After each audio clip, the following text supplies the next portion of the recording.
Om Namah Shivaya. Shivji Sada Sahai. Om Namah Shivaya. Guruji Sada Sahai. He is the answer to my prayers. Satsang of Mrs. Sabina, Principal. The Creator, the Omnipresent, the invisible force is what I believed in. I felt he was watching over me and listening to me all the time. One day I called out to him and pleaded with him to meet me in a human form, and he did. I used to have severe leg pain from the hip downwards. I tried all medicines, but to no avail. Then I came to know about Guruji, who cured people's ailments. I was skeptical, but then the hope of getting relief from pain prompted me to go to him. My son, all of 7 years old, had grooves of pus in his tonsils and would get fever every 15 days. It would rise to 103 degrees Fahrenheit at times, and no doctor would be available at night. The child was allergic to all antibiotics except one, and he would get a reaction if administered the erythromycin drug that, in most cases, is effective. The scenario was repeated every month, and both my husband and I would give him cold compresses at night to bring down the fever. It was a nightmare. During those days back in 1996, one still did voice a problem to Guruji. I started to tell him about my son's ailment. I had just about said my son when he interrupted me and said, "First, you tell me about your ailment. What is your problem?" I mustered up the courage to say that my legs ached, and Guruji simply said, "From now on, they never will." True to his words, my legs have never pained in that manner ever since. The excruciating pain went even as he spoke to me, and it has never once returned. He then asked me about my son. I never gave any details, but simply said that his throat was sore. He blessed the child and told me to make him wear the symbol of Om in a pendant and not to eat rice in the family. It flashed through my mind that a small boy of 7 years would not be able to handle a gold chain around his neck. I need not have bothered to think thus. That moment Guruji told me to make him wear the pendant on a yellow thread around his neck. Guruji can see what lies in the future. At his will, he can even avert disasters. He blessed me with a school of my own without my asking at the first meeting. In my youth, I had dreamt of joining the IAS. Matrimony ended that. He asked me, "You wanted to become an IAS officer. Why didn't you?" I told him that my marriage to my loved one had become my priority. I felt that he knew much more than he showed and that he was no ordinary man. These incidents took place in Delhi. Guruji soon went back to Jalandhar and my pain never returned. My son too became hale and hearty. It then struck me that he could be the human form of the Creator that I was looking for. I went to Jalandhar to thank him for the miracle he had worked on my child and me. My daughter, aged 4, had wheezed during the winter. Knowing well how agonizing bronchitis or asthma could be, I was concerned for her. I was sitting with Guruji in the veranda when the little one went off to sleep on the floor by his feet.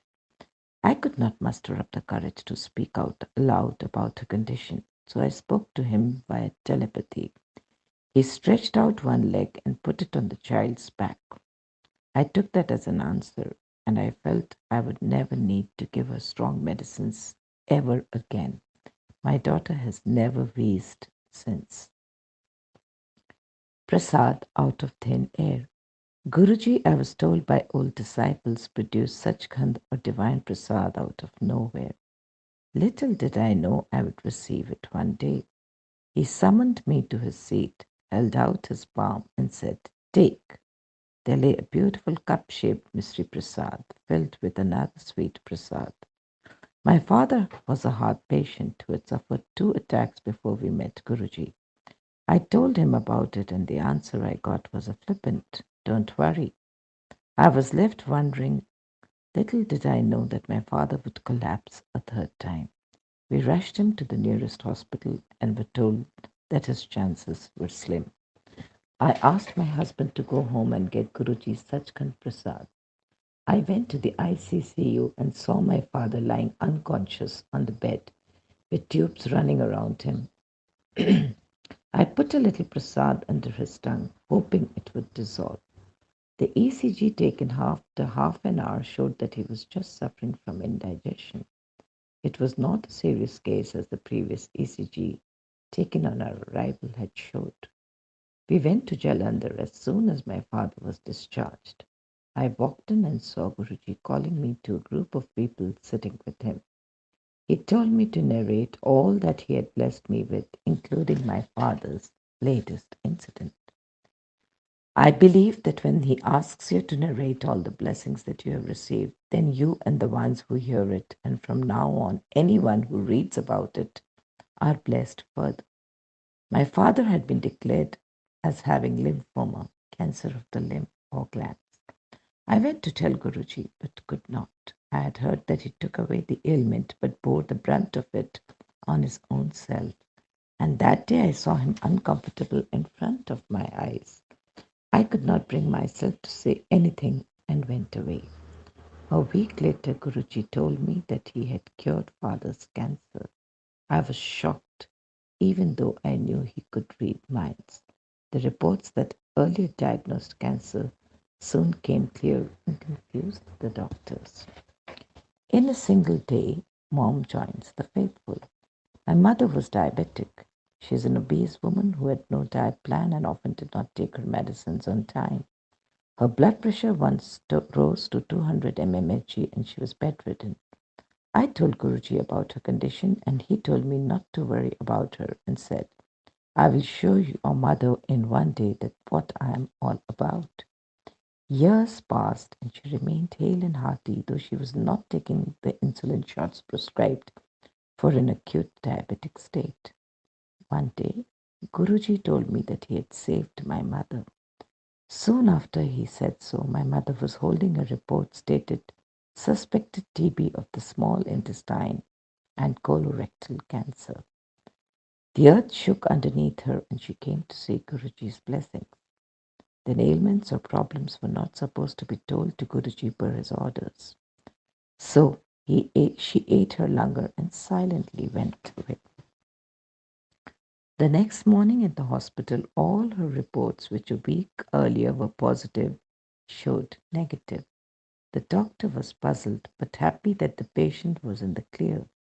He, however, put down her condition as diabetic diarrhea. At the next meeting, Guruji told her to go and get her diabetes checked. He smilingly asked me, how did this happen? I could not understand the significance of his words. My mother rang me up after a few days and told me that after getting her diabetes checked, her report showed the blood sugar level at 160, 130 normal against the 280, 260, which was a usual diabetic count for many years. She went on to say the same words as Guruji had said to me. How did this happen? I understood immediately that by using those same words, he had wanted me to know what my mother's reaction would be. Not satisfied and thinking that her report might have been a fluke, my mother got her diabetes checked again. This time, the sugar reading was even better at 113/99. Guruji, true to his word, made her understand who he was in one day, as he had said a long time earlier, missing him for 5 long years. Years ago, my hemoglobin count was falling. One day, Guruji stated that if he told me what my ailment was, the ground on which I stood would slip from beneath my feet. I didn't have the courage to ask him. Since I knew he could cure ailments, I begged him to cure me without even letting me find out. My husband and I were told not to meet him or even look at his photo for 5 years and also not to tell anyone of his command. 5 years passed. Life took its course exactly the way he had planned it. He climbed higher and higher in every sphere of life, but secretly missed him. One day I prayed to him and asked him for a photograph that would reach me on its own accord, since I did not want to ask anyone for it. The photo came soon enough, and the only magazine my husband subscribed to. I was later told it was no coincidence. A few days later, I felt asphyxiated, as if every breath was an effort. I rang up my husband and parents, having just enough strength to say that I could not breathe. My son ran to the hospital for an oxygen cylinder. My daughter ran to the neighbors for help. My relatives were concerned. Alone, I prayed before his photo and said I could not breathe. I suddenly felt a strange sensation at the back of my neck, head, and spine, and was breathing again. But my legs felt like jelly. Guruji had once told me that when you speak to his photograph, he listens. I was rushed to a hospital nearby, alone in the ICU with an oxygen mask over my nose. I thought that when my end was near, no one but my Guruji had come to my aid. My dearest ones, my husband, my loving children, parents, or relatives could not give me life. He could, and he did. He definitely is a messenger of God, and to me, an incarnation himself. Unbelievable but true when the impossible becomes possible in front of your eyes. Even more amazing was that when I was summoned and standing in front of him after years, he took one look at me and told me that I had been thinking what I had been thinking, word to word, in the hospital. Why then, he said, husband, children, parents, relatives did not come in handy. The Guru did. This is your second life. Enjoy yourself. Isn't it amazing that we had not met for 5 years and yet he knew what I was thinking all alone on a hospital bed? He once told me that doctors would continue to do their job. After my hysterectomy, I was in a state of osteopenia. My hip joint and femur bone at times would give me discomfort. I never told Guruji this. Meanwhile, my bone density test showed a decline in my calcium levels. Out of the blue, my husband and I were told to go for a holiday to Singapore by Guruji. We were to take our children along. He would keep asking me the time of my flight. I was told to meet a disciple of Guruji the moment I reached Singapore and narrate my blessings to her. The moment I narrated all that Guruji had done for us, my pain disappeared.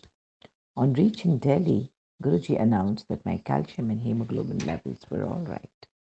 My blood count was dipping, and Guruji revealed this to me years ago. He then told me to shed weight, otherwise I would get a heart condition. I reduced weight by his grace, and am sure my heart is safe.